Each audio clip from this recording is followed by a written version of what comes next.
Peg, today was one of the most forgettable wins in the Josh Allen era. Yeah, I'm gonna treat this one like Fight Club. I never wanna talk about it ever again.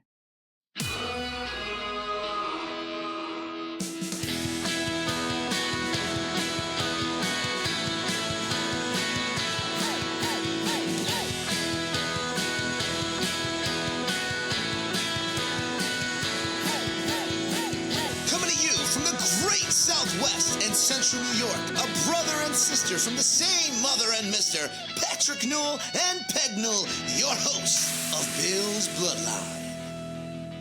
Before we get into the game, what happened this week?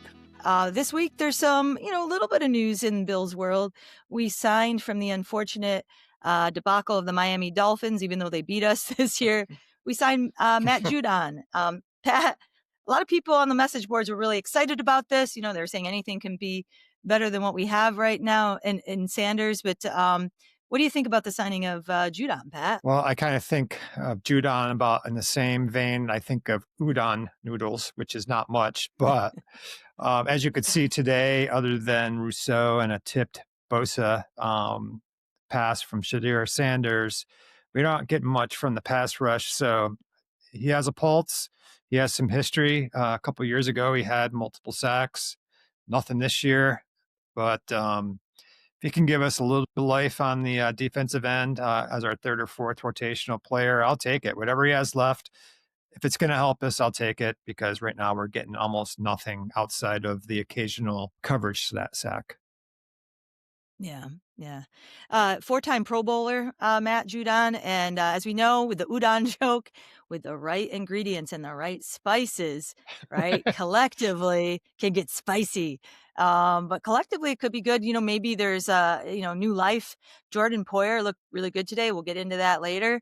As that veteran experience, maybe there's just a little bit of gas left in the tank when we need it, and we can catch some lightning in a bottle maybe, and maybe he can help us or at least relieve us on some reps because it was awful today. Shador Sanders had all day in the pocket, with the exception of a few plays. Yeah, toward the end where we were able, when they had to pass the ball and we knew that he was going to pass, there wasn't the threat of the play action, which they were just like faking the run and he was dumping it off for wide open guys. But we also had to pick up a kicker to replace Prater.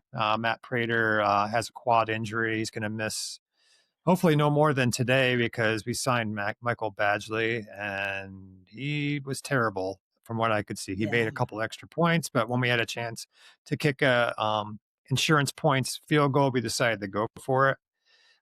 Couple errors, he doinked the extra point Peg, and then he made an egregious error on the kickoff. He didn't hit it in the landing zone. They got the ball at the 40 with prime field position. So there's not much to say there, Peg, but I think his time with Buffalo might be short-lived. What do you think? Yeah, I think instead of a Band-Aid over the spot, it's like a thin, crappy tissue. But I don't like it when we sign a kicker who's recently been axed for missing extra points. He misses an extra point. And not for nothing, it's kind of like going back to loss man for lost men. You don't want a kicker who the first three letters of his last name are BAD, bad, and Badgley was Yeah, bad. I don't think he's going to inspire any confidence in anyone. And if we have any hope of making a deep run, we got to get Prater back. this is an old reference. We don't need no stinking Badgleys. So there's a I don't know if this might we don't need some that goes way back. That's kind of Yeah. borrowing from I think the movie UHF, but with Weird Yes. Al Yankovic. But that's dating our age, like seriously dating our age. But a Oh, couple other Pat. interesting moves, Peg. Yeah, That was bad. Speaking of bad as bad, that was Badgley. bad. You got to be ancient to get that reference. Well, I have to dust off the Yeah. occasional bad dad joke, so had to Yes, throw that in there. exactly. But Exactly. couple other curious moves this week. Keon Coleman, second year, second round draft pick, deactivated today. He was in coach's decision to not activate, as well as Gabe Davis for a second straight week. Considering our running game was the focus of our offense and running running the ball with our wide receivers blocking is integral to our success. Our two best blockers are deactivated today. So Yeah. it's not looking good for Keon Coleman, his path here at Buffalo. No, I think the experiment is all but over. Yeah, and I think I was a little bit curious because of Gabe Davis's blocking ability. And of course, Cook had a monster first half. I thought he was going to blow it up for over 200 yards the way he was going, but really that second half, the entire offense stunk it up. But, my initial thought when I saw they were scratches, I'm like, okay, they're going to rely on Palmer, Shakir. They're going to, Shaver's got one in there, but it really was not a dynamic day in the passing offense. And we'll get into that a little bit more later. But as far as news goes, yeah, I expected a little bit more from our receiving core. But again, it was a run-driven game. But I thought they might get a few more touches. Yeah, our receivers are not a huge component of our offense. And when our receivers do get their opportunities, and we'll get to this later too, they cannot drop critical passes for first downs when we're trying to secure a game. Let's do the 2-minute drill. So this is a chance to get something off our chest. And usually it's, coming back to udon, it's a little spicy, a little heated. But this week, Pat has prepared something a little bit different. So this is the 2-minute drill. 3, 2, 1, 0, 0. Yeah, this time I'm not ranting like crazy, but looking at the standings right now, we need a lot of help if we are to secure a home playoff game. Not looking good. We're going to need the Patriots to lose to the woeful Jets, or the even more woeful lately Miami Dolphins, who are down to their third string quarterback, I think. So in that vein, the next 2 weeks, that's Philadelphia and that's the Jets, could be the final 2 home games at Highmark Stadium. Of course, when we became Bills fans, it was called Rich Stadium. And then after that, it became Ralph Wilson, then New Era Field, and then now it's rebranded to Highmark. And Peg and I have been to some games there. I have not been there since I moved out here to the Southwest, but we had some great memories. One of the last games I went with Peg in a whiteout. So that's the Buffalo Bills experience. If you go to a Bills game in November, December, expect cold, expect snow, expect wind. And the way they've set up this new stadium, we're not going to see so much of that. They've got the prevailing winds going in an opposite direction, so it might not be so bad. And in that vein, with the end of Highmark Stadium coming near, I'm going to recite my 3 favorite moments in Bills history. And Peg, feel free to jump in after I give you my 3. So at number 3, the end of the drought. Does everybody remember Kyle Williams holding his child, watching the Bengals-Ravens game, and Andy Dalton hits Tyler Boyd for the winning touchdown late in the game to give the Bengals an upset win over the Ravens? Out went the Ravens, in went the Bills, and out went the 17-year-old drought. So that was an amazing time for me, because we had gone nearly 2 decades without any playoff success. Number 2, the first Super Bowl that we made. I won't talk about the end result, but we got to the Super Bowl beating the LA Raiders, or maybe it was the Oakland Raiders. I don't remember where they were at the time, 51-3. So that's why we went into the Super Bowl as a huge favorite. And we thought we had our first Super Bowl. The Giants were huge underdogs, pulled the upset. But getting to that first Super Bowl, that was a huge moment as a Bills fan. And number 1, everyone talks about comebacks, the ubiquitous term in all sports, but only one game is called the comeback.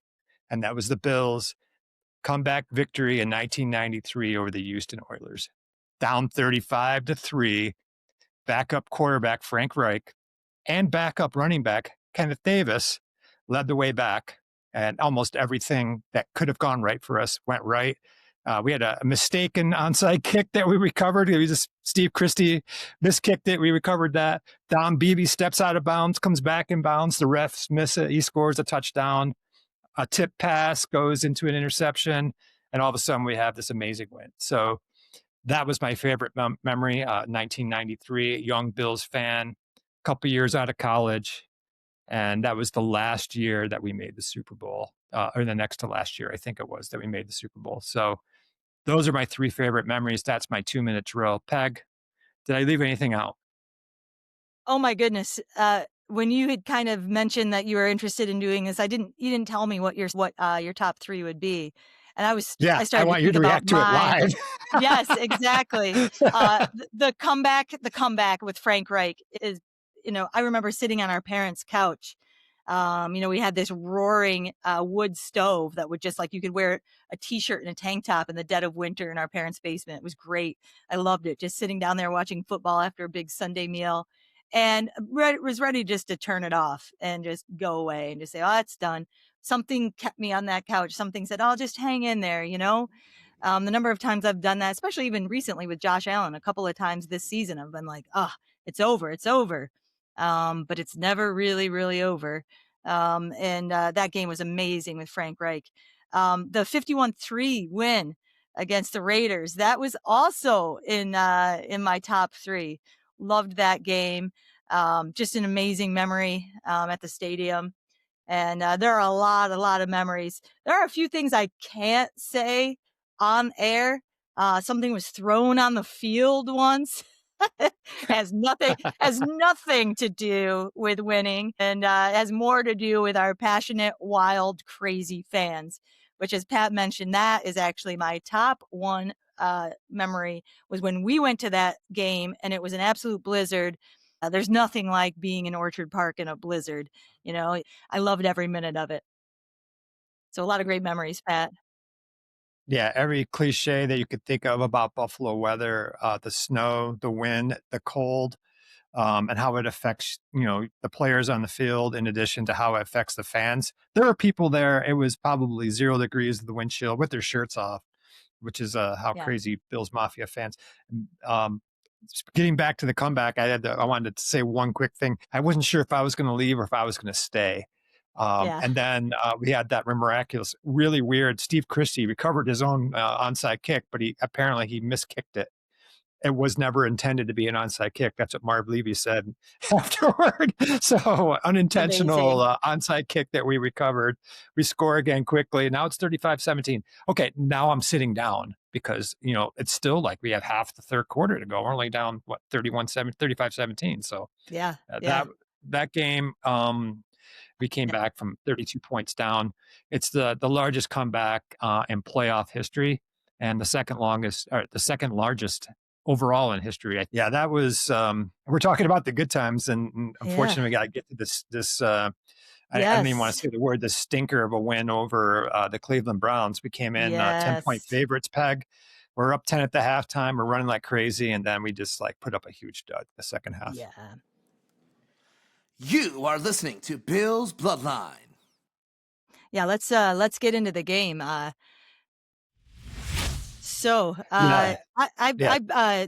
I looked up a few things after the game, took down a few notes. We got outplayed by the Browns, almost in every category. They put up 294 yards. We put up 259.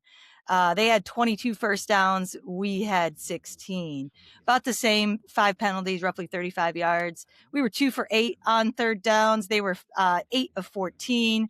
We were 0 of 2 on fourth downs. They were 0 of 1. 0 for 1. And then really the big one is time of possession. They had the ball longer than we did. And so, and a lot of key stats, they outplayed us. Even, I know this is going to be hard for me to say. I definitely have a sore throat right now. I'm drinking my Bills tea here. But Shador Sanders had more passing yards than Josh Allen today. Not a sentence I ever thought I would say, Pat. And Cook really cooled down after that first half, going in with about 100 yards after the first half, and then only got 17 more in the second half. So it's, again, like Fight Club. We shouldn't talk about it, but, we have a few minutes here. What are your thoughts on the game? Yeah, it started off great. Cook was running wild early. He had that 44-yard touchdown run, and we had a 20-10 lead at halftime. We had over 200 yards of offense in the first half. What did you say? We finished with 259, so that tells you what Yeah. we did in the second half. Virtually nothing. But we left some yards on the field. The defensive game plan, I don't know what they were doing, because the one thing that they could do we didn't try to take it away. The little short dump off passes, Quinshawn Junkins and Harold Fannin, their best weapons. They had big days, and unfortunately, Judkins had this knee injury and ankle injury. I think he broke a bone in his leg and he dislocated his ankle. He's probably out for the year. I felt terrible Gruesome. for that. That was the type of injury that they don't replay on TV. That's how bad it was. But what we did on defense, the Cleveland Browns are one of the worst offensive teams in the NFL. And in the second half, they ran up and down the field. If not for some key sacks from Greg Rousseau, a deflection for an interception from Bosa, a deflection off Junkins trying to catch a pass for another interception, some freaky plays, we probably would have lost this game because we didn't try to do anything on Myles Garrett's side of the field, Peg. The left No. side was void. Right. Josh Allen was rolling to the right. We were running to the right. We took away half the field. Play calling was ultra conservative. It just looked like we were trying not to lose rather than playing to win. And, the key drop passes, the touchdown pass to that wasn't Dawson Knox. And then Brandon Cooks drops another deep pass that hits his hands. Frustrating. It is frustrating. It's frustrating to see how well we played in the second half last week against New England and then see how we played for most of this game. And it just makes you scratch your head. What is this team, Peck? Who are we? It's funny, Pat. Yeah, it's very frustrating and, consistently inconsistent. We get up for the big games and then we play at the level of the competition when we're playing teams that are your 3-11, or 4-10, whatever the teams that we're playing. We just aren't up for those games. I was listening into the post game on the field interview with Josh Allen. Evan Washburn was the on-field reporter today. And he asked Allen, and Allen's never going to say anything other than, the right thing. And he said they don't all have to be pretty, but a win is a win. And that is a little bit of a cliche right now. And I'm sure they're going to keep it in house and I'm sure they're going to get reamed. But that face forward to the audience, it wasn't pretty, but it still counts as a win. And more importantly, he divulged, and of course, he's never going to say anything otherwise, that the ankle, the foot's okay. He suffered some type of foot injury today. And he said, I believe he said, it's okay, baby, and go Bills. That was it. And he's always going to say that. Yeah, there was a comment during the game that Josh Allen was quoted as saying he likes the pain because it makes him feel something. I think he's alive. Which makes him a little bit of a psycho. He needs to get hit. He needs to roll his ankle, hurt his arm, whatever it takes. Yeah, you said it at the beginning. After we finish the podcast, we will never speak of this game again because it was a total dud. I've already heard other online streamers say that you would think that we lost this game. That's how badly we played because the expectations are so high. We've seen how well we can play at different times of the year. But then we see these games like against Atlanta where they totally dominate us for most of the game. Miami, who has 6 wins, and they've already benched Tua. They played terrible in that. And this game, we played terrible as well. We got the win, but you don't think that because they're professional athletes that are getting paid very well that they would play at a level of competition. They would do their job. When you go into a class, you're not trying just to get by, right? You're trying to teach to your best of ability every time you do it. You're not trying to mail it in. Right. Although I know some teachers probably do. But anyway, I know you don't because you give everything you have. You leave it all in the classroom, so to speak, to use that metaphor. Instead of leaving it all in the field, you leave it all in the classroom. So and like today, it's not always pretty, though. It's not always pretty, but sometimes you don't get it all out the way you want to convey the information. So I'm looking forward to Philadelphia because according to Hoyle, we should play well next week because that's they have a championship level team, they have a championship level quarterback. Josh Allen can make it a 5 aces type season if he beats Hurts. He's already beaten the 3 Kings, as we talked about. He beat Mahomes, he beat Burrow, he beat Jackson, he beat Mayfield. he beat one of the up and comers, Drake May, and maybe he can beat Jalen Hurts. So that would be, he's pretty much like crossed off, if he was like, if he had a hit list, he's crossed off pretty much every top 10 quarterback that he's faced this year. So Yeah. let's get to the Eagles. This game, Yes. 23-20, we're 11-4, 23-20. Last time we played the Eagles, Peg, we lost to them in overtime. I don't know if you remember that game. They kicked like a last second field goal to force overtime. And then they scored a touchdown in overtime to beat us. Yeah.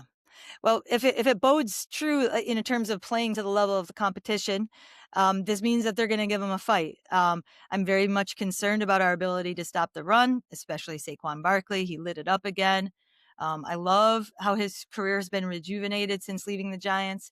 He has been such a key part of the Eagles' success the last 2 years, their Super Bowl run. He's, a great guy from what I understand and what I've seen and heard. And, despite being a great guy, it doesn't mean I don't want him to be, crushed on Sunday. I would like to see if we can get this win. We need to win out, and we need the Jets or Miami to lose to the Pats. And a little bit of this statistic is not great, but in the history of the NFL, only 7 wild card teams have won a Super Bowl. And so if the Bills end up, not even if they run the table, if they win, out, they're going to be in the playoffs. If they don't win out, they're going to be in the playoffs, most likely. And as a wild card, history isn't in their favor. And so they have a tough match regardless and a tough road ahead. And they're going to need a little bit of lady luck with the Pats to try to get that division title. Well, it has happened relatively recently. Brady led the Buccaneers to a Super Bowl. I think it was in 2021 as a wild card. Mm-hmm. So if we could get by Philadelphia this week, I think that will bode well, and I like our chances in the final week against the Jets. So It's going to, like you said, got to stop the running game, and don't let A.J. Brown go off on us. He's their number one receiver. Right. Of course, they have Devontae Smith and Dallas Goedert. Great offensive line. Defense is excellent. They have stars everywhere. The fact that they have not won every game is surprising to me because they have about the most talent in the NFL. We'll see the talent differential in this game.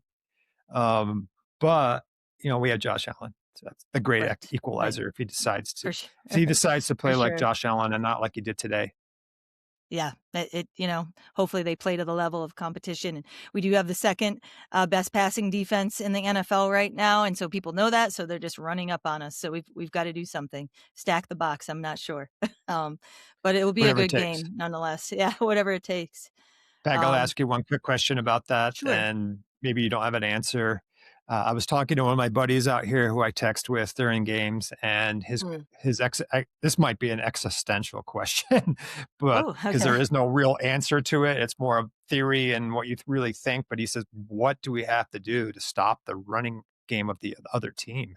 Because it doesn't matter. The Browns are like the 28th ranked rushing team, and they rushed for 160 yards today. So, I mean, and then the week before we gave up 249 yards to New England, who was not a top of the line running team. So what do we do to stop the running game? It seems like we tried everything. So I think that we can't. We are going to struggle in that area, no matter who comes off, who comes back, who we bring up, who we elevate, who we sign. We can only hope to contain it.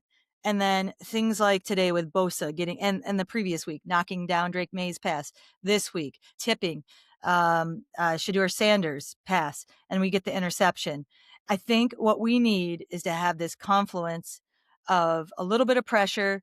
We need the other team to pass and not run, and we need to make plays on those passing attempts. We also need to have a little bit of luck in our favor, a little bit of momentum. We need to strip the ball when we have the opportunity to. Essentially, we have to rely on our defense to make sometimes miraculous plays, a little bit of luck where something goes our way, somebody drops a pass, a tip pass, a stripped ball from the running game. But that we need our defense to help us get the ball back, because if we don't get those plays, if we don't get those takeaways, it's going to be ugly, and it won't be a deep run. Those are my thoughts on that, even though it is sort of an existential question. Yeah, obviously we're just lay people and we don't know the answers to that. If Sean McDermott can't seem to figure it out, then maybe it's not necessarily coaching. It could be just our players aren't good enough. They're Right. not filling the Personnel. gaps. They're not getting off their blocks. Um, they're not playing fundamentally sound. That's what he talks about all the time. We need to be fundamentally sound. They have Yeah. rules Yeah. that Yeah. I did notice that, our running defense has been a little bit better in recent weeks, but Shaq Thompson went out with an injury today, and that forced Terrell Bernard into full-time duty. This was his first game back, and it was quite obvious that our running defense is not as good with Bernard on the field. He might be No. good in No. pass coverage, but his run defense, if teams decide this to stick it down our throat, he's not a big guy. He's only about 225 pounds. He's not a big linebacker. He's basically a No. large safety. So Right. you could Right. tell with him on the field, Peg, that our running defense just isn't as good. No, and Poyer led the team in tackles today. If that says anything, people breaking through the line of the secondary. It was Poyer with 11 tackles today, which is great. But when we're relying on a veteran who a lot of people, thought was washed, he wasn't completely washed. He wasn't wrung out yet to try to work that metaphor. That With a says W. something. Yeah. Yes. Yes. Exactly. But I think that about does it for our look ahead to next week. Pat, anything else you want to add? No, I'm looking forward to Philadelphia. We'll be at home. It's a big game. I won't have to go out to watch it because I'm sure that will be a featured game. So I'll be able to watch from the comfort of my living room. That's And good. I'll hand it off to you for your final thoughts. Every week, Pat and I want to recognize either causes related specifically to the Buffalo Bills organization and their players, or different charities and organizations that are near and dear to us who are making a difference. And this week, I thought that I would give a shout out to the Boys and Girls Club of San Francisco and Boys and Girls Clubs all around the United States.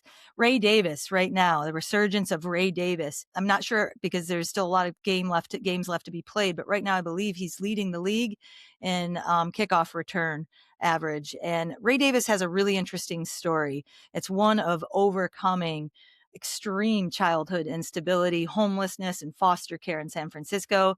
And he has become a successful NFL running back for the Bills. And he found hope in his life through a mentor. And that mentor was his big brother, Patrick Dowley, from the San Francisco Boys and Girls Club. And he used his platform to inspire others facing similar challenges. And Davis uses his platform rather. And his journey was marked by frequent moves, parental abuse, and self-reliance from a young age. And Ray Davis's story just highlights the power of the human spirit and the ability to be resilient. And so thank you to the Boys and Girls Clubs all across America. You can get in touch with the Boys and Girls Club at www.kidsclub.org, or you can call 415-445 KIDS, the direct line where you can find out how you can get involved. You can volunteer. You can donate to help keep the organization running. And so thank you. And with that, I believe that is it for Bill's Bloodline this week. Yeah, 23-20 win over Cleveland today. We are 11-4, and we may have a playoff spot clinched by the end of this weekend. So from our family to the Bills Mafia family, stay loud, stay proud. We'll see you here next week on Bills Bloodline. Go Bills.